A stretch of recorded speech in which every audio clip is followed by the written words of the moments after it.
काका हे बघ पोरांना जेल मध्ये काय नॉनव्हेज बिनव्हेजचा डबा जात होता का नाही? रोज प्युअर नॉनव्हेज सुरवेज जनावर आपण जायचं का? बारक्या बोले सिस्टीम हाले या तत्वावर आम्ही पोचलो वाकडच्या सुरवेज मध्ये. गर्दी संपल्यावर पुण्याच्या फेमस ब्लॉगरचं स्वागत पांढऱ्या रश्श्यानं आणि आकाड स्पेशल मटणानं झालं, ज्यावर बारक्यानं ताबा मारला. आजीला म्हटलं श्रावण येतोय, आजी म्हटली मग कुठं येतोय.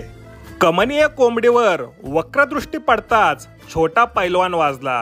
काका नॉनव्हेज खाऊन तव्यावरती झाले पाहिजे. वस्तादानं मला कानमंत्र देऊन स्वतः बिर्याणी मधला लेग पीस उपसला. कोंबडीचं कालवण, रस्सा आणि भाकरी मजबूत बसवून पंख्याकडे बघत वामकुक्षी घेण्याची तीव्र इच्छा जागृत झाली. आणि हा सगळा प्रकार मेंबर उपाशी पोटी पाहत होता. झाला का व्हिडिओ, खाऊ का आता, असं श्वान म्हटलं.